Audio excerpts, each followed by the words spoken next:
Tadi apakah suara saya terdengar tadi? Udah mau dimulai atau gimana?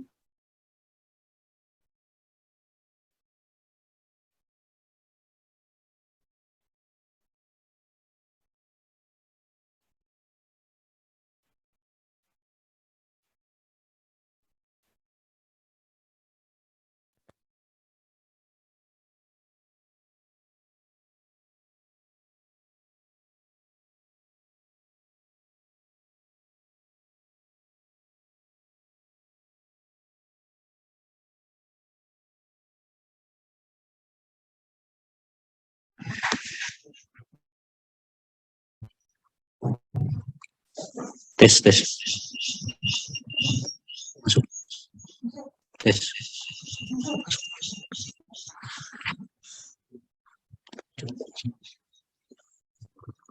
Baik Bapak Ibu, apakah suara sudah terdengar yang lewat virtual?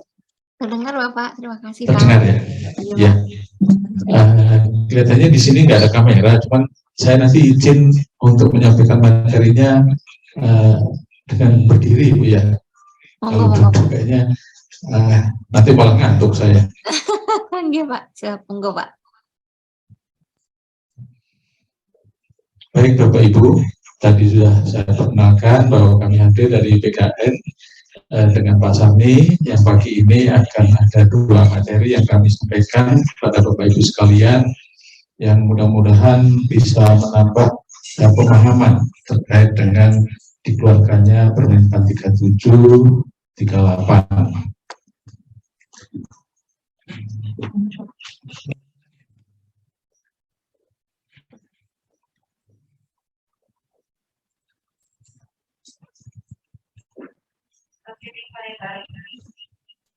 Ya, izin saya berdiri.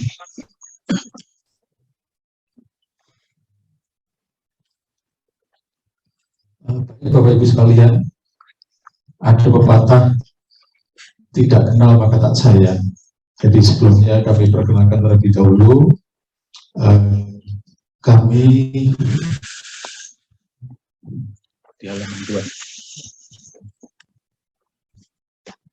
Ya, terkait dengan materi pada pagi hari ini, pemahaman bukti kegiatan jabatan analis kepegawaian, juga analis SDM aparatur. Ini perkenalan saya, biodata, nama saya Warwibowo, analis kepegawaian ahli media di Pusat Pembinaan Jabatan Fungsional Kepegawaian PKN. Ada nomor WhatsApp saya. Seandainya Bapak Ibu memerlukan informasi, nanti bisa menghubungi nomor WhatsApp saya. Saya passing ke fungsional dari tahun 2019, Bapak Ibu. Jadi setelah beberapa tempat saya lalui di pusat, kepala bidang, kepala bagian, terakhir saya pindah mutasi ke kantor regional 12 Pekanbaru, menjadi Kabak TU di sana, ya kurang lebih 20 bulan.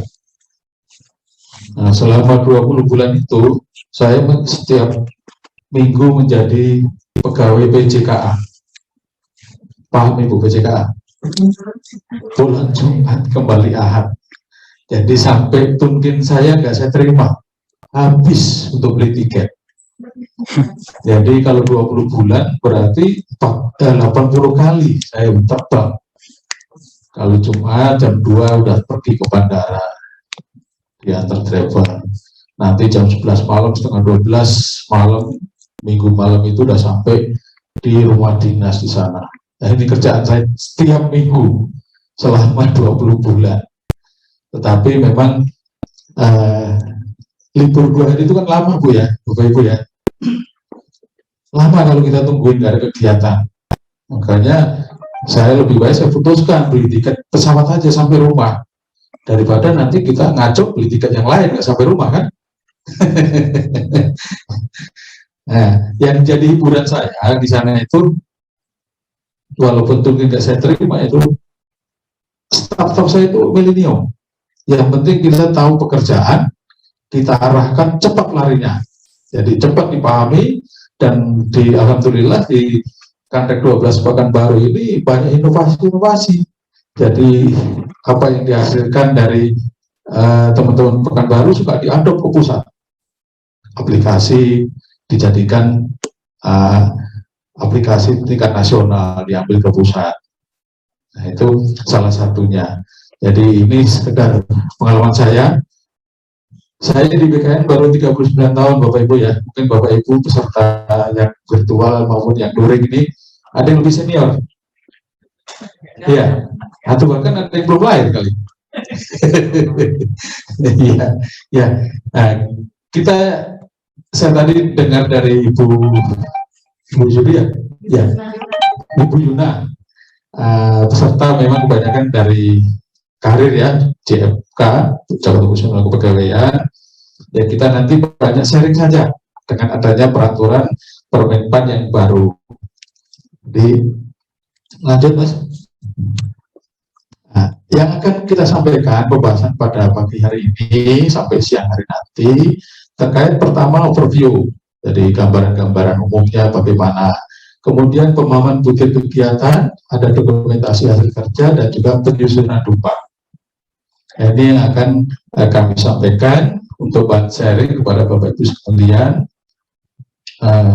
Saya sampaikan materi terlebih dahulu, Bapak Ibu nggak usah mencatat dan sebagainya. Kalau memang ada kurang paham boleh dicatat. Nanti kita baru sharing sesi. Ya, lanjut. Nah, terkait dengan transformasi jabatan fungsional analis kepegawaian, Bapak Ibu ya, dari analis kepegawaian yang tadinya ada 2 kategori, keahlian dan keterampilan, dengan terbitnya Permenpan 37 tahun 2020, ini menjadi perubahan namanya menjadi analis SDM aparatur. Kemudian juga alhamdulillah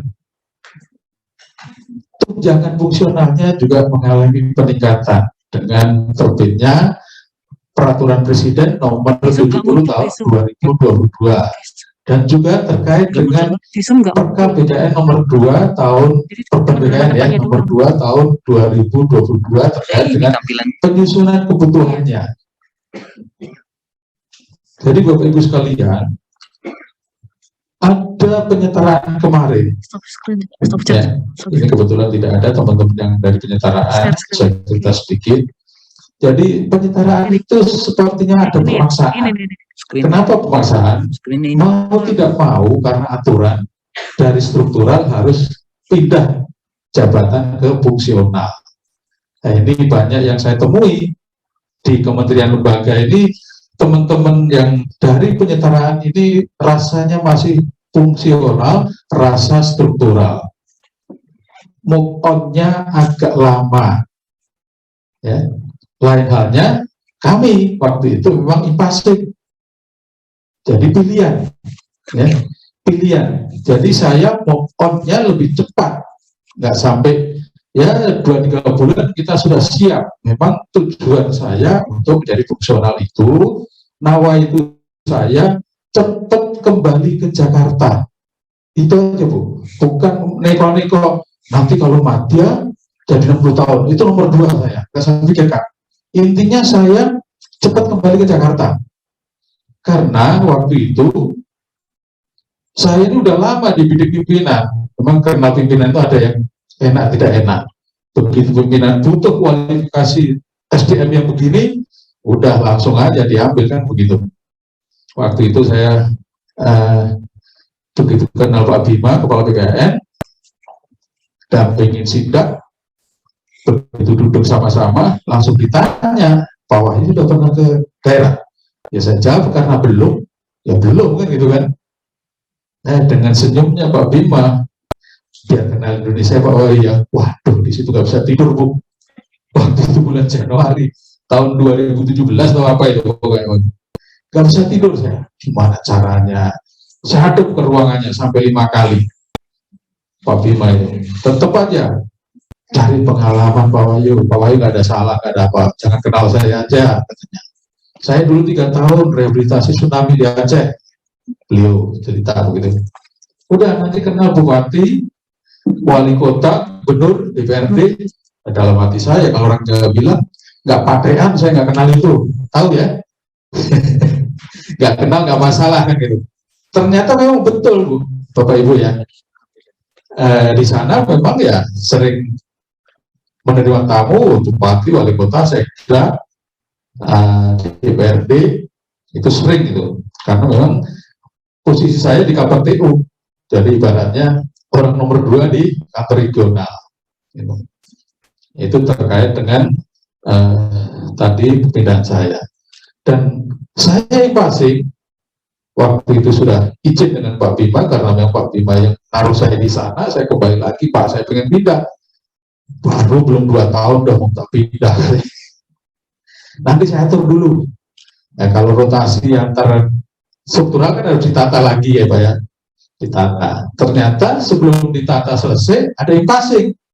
Saya lapor lagi, saya passing aja Pak. Biar cepat kembali. Oh iya bagus, silahkan aja. Nah, yang passing alhamdulillah. Nggak apa-apa, ini saya cerita sebentar Bu ya. Nanti ada hikmah-hikmah yang perlu ini bisa ditiru lah, kalau yang baik, yang jelek dibuang. Nah, waktu itu saya tes passing. Ada sekitar 28 orang dari seluruh regional. Kebetulan yang lulus pertama 8 orang. Yang 7 orang maunya minta ditempatkan di regional masing-masing. Alhamdulillah, saya memang minta di pusat. Nggak ada pesaing yang minta di pusat. Nah, saya lulus yang pertama itu ditempatkan di pusat pembinaan jabatan fungsional sampai dengan sekarang. Dan seperti pekerjaan sehari saya, selain juga memberikan materi, juga pekerjaan penyiapan dokumen dan sebagainya, juga sebagai tim penilai. Kalau tidak salah juga ada penilaian dari teman-teman BMKG ya. Ya, yang ini mungkin nanti Pak Sardi bisa menjelaskan sudah sampai di mana prosesnya, jangan sampai ditakik Pak Sardi ya. Nanti disampaikan sudah sampai di mana prosesnya. Nah itu Bapak Ibu sekedar tadi cerita. Jadi analis kepegawaian waktu itu ada kategori keahlian dan keterampilan, kemudian terbit Permenpan 37 tahun 2020 menjadi analis aparatur, dibarengi juga ada kenaikan kelas jabatan, ya. Kelas jabatan pertama 8, muda 10, madiannya 12 dan utama 14. Kemudian juga terkait tadi sampai di Perban 2 tahun 2022 itu terkait dengan penyusunan kebutuhan. Ini sedang masanya peralihan nomenklatur ke analis SDM aparatur. Jadi kalau sudah berubah nama, baru bisa amprah tunjangan yang baru, Perpres 70, yang kategori keahlian, yang kategori keterampilan jadi Pranata SDM, Perpresnya nomor 71. Nah, ini ada proses Bapak Ibu ya, dengan keluarnya SE 11 dan 12 2022. Bapak Ibu bisa download ya. Sebentar Mas, jangan dulu Mas. Ini bisa kok serius lihat sana nggak lihat saya gitu. Nggak tahu saya uang. Ya, cerita dulu. Nah, terkait dengan perpindahan nomenklatur itu pedomannya adalah SE 11 dan 12. Nah, ini ada alur-alurnya Bapak Ibu ya. Ada alur-alurnya apa yang harus ditempuh. Yang pertama, tim penilai menyiapkan penetapan angka kreditnya. Ya. Kemudian download kertas kerja di SE nomor 12. Di situ ada 25 kolom yang harus diisi berdasarkan PAK terakhir dalam jenjangnya. Ya, dalam jenjangnya. Kemudian disampaikan ke BKN. Dalam hal ini Puspin JMK, dan di Puspin akan diverifikasi apakah sudah benar cara penghitungan dan konversi angka kreditnya. Ya, di situ ada pedoman di SE tadi 12. Kalau sudah benar, ya, akan diberikan rekomendasi, dan rekomendasi tadi dikirimkan ke instansi pengusul tadi. untuk diterbitkan SK fungsionalnya dengan nama jabatan yang baru, analis SDM aparatur, dengan angka kredit yang baru sudah dikonversi, dan tunjangannya juga tunjangan yang baru dan kelas jabatan yang baru. Nah, kapan waktunya ini? Dari 1 Juli 2022 sampai 31 Juli tahun 2023. Ini dalam SE tadi, setelah diterbitkan SK fungsionalnya oleh BPK, dapat dilantik. Ya, ada kata-kata dapat dilantik. Berarti walaupun tidak dilantik juga bisa. Karena apa? Ini SNI terbitnya di pertengahan tahun. Khawatir teman-teman KL, Kementerian Lembaga, tidak mempunyai anggaran, tidak cukup anggaran untuk mengadakan pelantikan. Sehingga nanti bunyi SK-nya jangan berlaku sejak pelantikan. Berarti berlaku sejak ditetapkan SK-nya itu tadi. Kalau tidak ada pelantikan. Kemudian selanjutnya terkait dengan kategori keterampilan di analis kepegawaian berubah menjadi Pranata SDM Aparatur sesuai dengan Permenpan 38 tahun 2020. Tunjangannya juga Perpres 1 tahun 2022 dan penghitungan kebutuhannya Perka BKN nomor 4 tahun 2022. Ini berbarengan Bapak Ibu ya, paralel begitu Bapak Ibu mengusulkan peralihan nomenklatur, harus ada berbarengan penyusunan kebutuhannya. Karena teman-teman atau instansi Kementerian Lembaga ini sewaktu mengadakan penyetaraan itu tidak menyiapkan formasi. Bisa-bisa formasi teman-teman karir ya yang muda pokoknya untuk pengawas tadi penyetaraan dipakai untuk penyetaraan, langsung aja pindah jenjang muda, yang koordinator kepala bidang pindah ke madya. Nah, ini kan belum disiapkan formasinya. Nah, untuk itu dari Kementerian Lembaga khususnya pengelola kepegawaiannya ini harus menyiapkan penyusunan kebutuhan kembali dengan dasar ancap ABK-nya. Ya, 5 tahun ke depan diprediksi, diperinci setiap tahunnya. Ada di perka ini pedomannya. Lanjut. Nah, ini tadi yang sudah ditayangkan oleh operator. Ini tunjangan yang analis SDM aparatur. Yang awalnya analis kepegawaian itu hanya sampai jenjang madya, sekarang dengan nama yang baru jenjang jabatannya menjadi atau tambah menjadi ada jenjang ahli utama, kelas jabatannya 14. Tadi sudah sampaikan, ahli pertama kelas jabatannya 8 dengan besaran tunjangan sekitar 540.000, yang ahli muda 10, tunjangan jabatannya 918.000, dan ini sangat signifikan. Waktu pengawasan nggak sampai segitu ya. Nah, ini karena memang teman-teman fungsional semua mungkin kurang paham kalau struktural ya. Ya. Nah, kemudian yang ahli madya dari 11 menjadi 12, tunjangannya 1360, dan yang utama 14, kelas jabatannya tunjangan jabatannya 1870.000.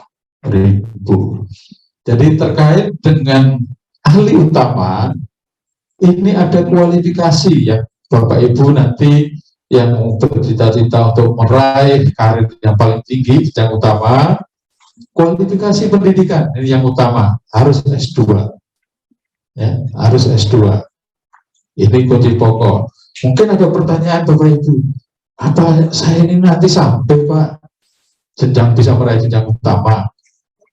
Ya kita kalau kemungkinan sih bisa saja, tapi ada trik ya Bapak Ibu ya. Jangan meniti karir di fungsional terus untuk mencapai jenjang utama. Maksudnya begini, nanti bisa pindah ya secara diagonal ke struktural lagi, umpamanya karena di fungsional itu kan naik pangkatnya bisa lebih cepat kalau memang kebutuhan angka kredit bisa terpenuhi juga lebih cepat. Sudah 4B umpamanya. Kemudian ada formasi atau seleksi JPT Pratama. Bapak Ibu bisa berkompetisi di situ, ya, bisa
fungsional kepegawaian yang di Bina PKN.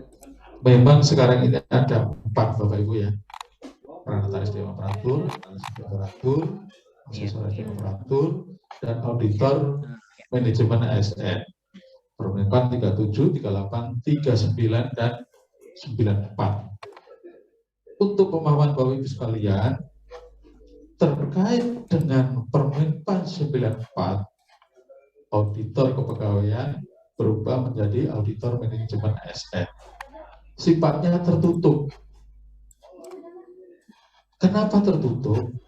Auditor manajemen ASN ini yang awalnya auditor kepegawaian hanya ada di kantor regional BKN dan BKN pusat. Pastinya ada pertanyaan. Terus yang existing sekarang di kementerian lembaga bagaimana, Pak? Ada masa transisi 5 tahun.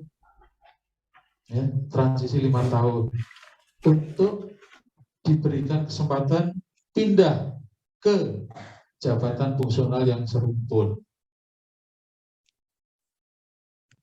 Juga bisa pindah ke jabatan fungsional auditor binaan Kemendagri P2 UPD. Ini bagi teman-teman yang di pemerintah daerah.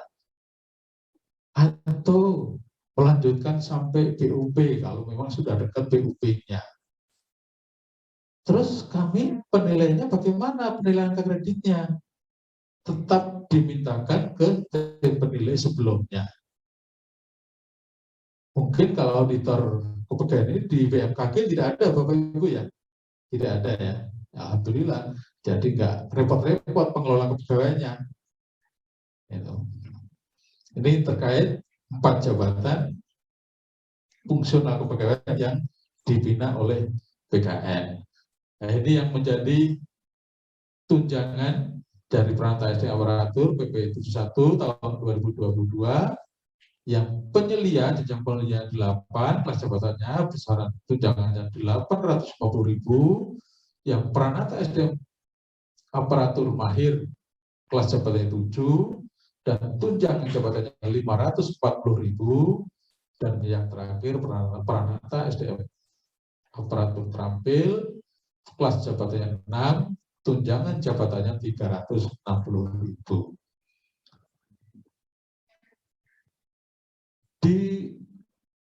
Terutama di pemerintah daerah, Bapak Ibu ya. Waktu ngisi di pemerintah daerah ini dengan adanya perubahan nomenklatur, kenaikan kelas jabatan, kenaikan tunjangan. Ini teman-teman di pemerintah daerah juga kementerian ini antusias ingin pindah ke jabatan fungsional kepegawaian. Karena bagi saya, analis kepegawaian itu pekerjaannya sangat luhur. Kenapa sangat luhur? Ya, bisa-bisa kita sendiri yang JF ini lupa memikirkan nasibnya. Iya kan? Kita memikirkan nasib teman-teman kita. Betul nggak? Sampai kita rela tidak menghitung angka kredit kita. Iya kan? Akhirnya jadi apa? Lambat. Kalau lambat berarti kan imbasnya ke nasib kita, naik pangkatnya terlambat.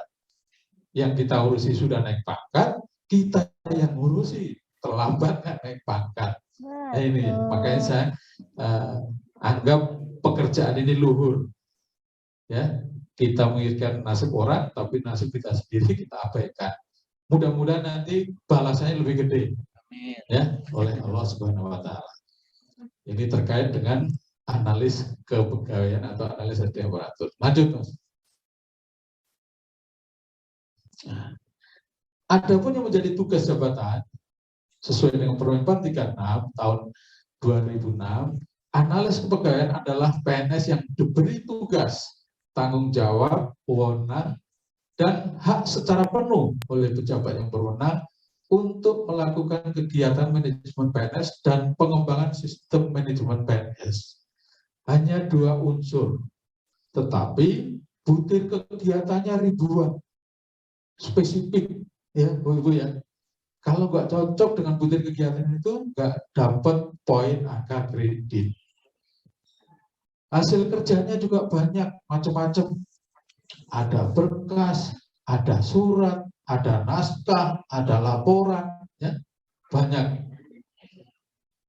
Kemudian yang keahlian didasarkan atas disiplin ilmu pengetahuan, metodologi dan teknik analisis tertentu, yang keterampilan menggunakan prosedur dan teknik kerja tertentu. Ini sesuai dengan Permen 36 tahun 2006 analis kepegawaian.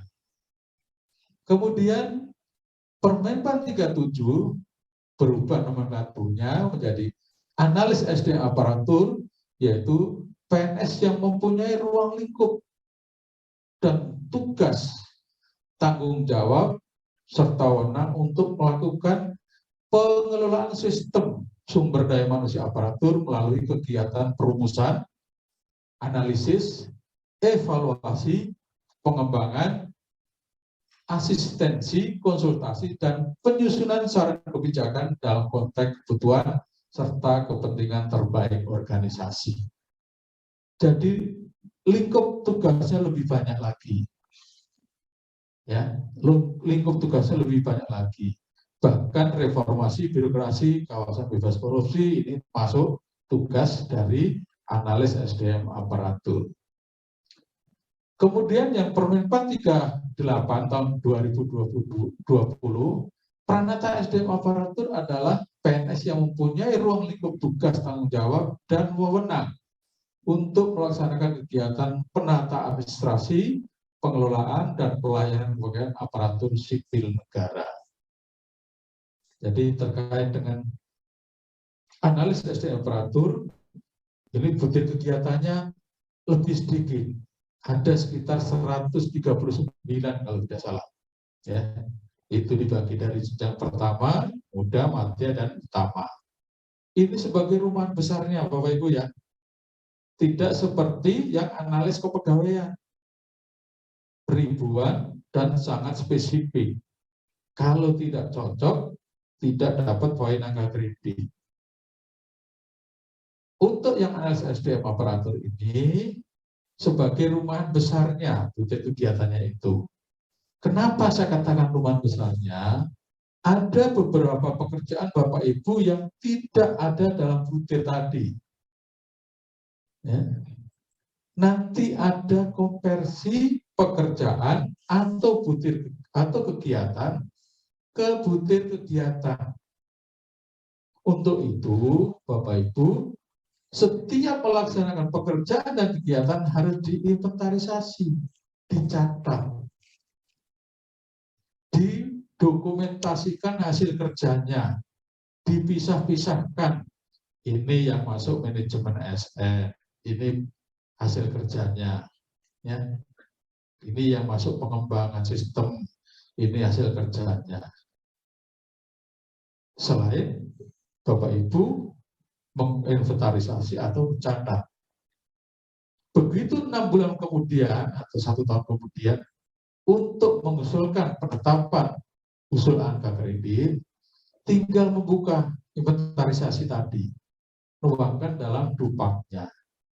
Jadi tidak seperti teman-teman yang di kementerian lain, terutama yang penyetaraan ini, hanya 2 kata Bapak Ibu ya yang diucapkan, pusing dan susah katanya. Ya memang saya maklum, yang biasanya hanya tunjuk-tunjuk aja kepada stafnya, anak buah, kerjakan, tolong. Sekarang harus dengan fungsional, diberlakukan aturan fungsional, harus mandiri, bingung, saya harus kerja apa? Tambah lagi ada pekerjaan tambahan sebagai subkoordinator dan koordinator. Pusing lagi, tambah lagi. Makanya masih serasa strukturalnya. Padahal sudah fungsional, nggak punya staf, nggak punya anak buah, atasannya sama-sama JPT pratamanya. Makanya di struktural itu, di susunan organisasi kan, ada garis vertikal kan. Dari JPT pratama langsung ke kelompok jabatan fungsional. Nah ini terutama yang teman-teman dari penyetaraan ini. Move on-nya sangat lama. Jadi masih serasanya struktural. Padahal yang diperintah sudah fungsional, dia sendiri juga fungsional. Ini kadang-kadang nggak disadari. Jadi tugas tambahan sebagai subkoordinator dianggap jabatan. Itu bukan jabatan, Bapak Ibu ya. Koordinator dan subkoordinator itu bukan jabatan. Sekedar untuk mengkoordinasikan tugas pokok dan fungsi di unitnya. Nah, kami di Puspin DFK ini sudah tidak ada lagi koordinator dan subkoordinator. Adanya Pokja, ya. Adanya kelompok kerja diketuai oleh ketua Pokja. Nah, kebetulan di BMKG ini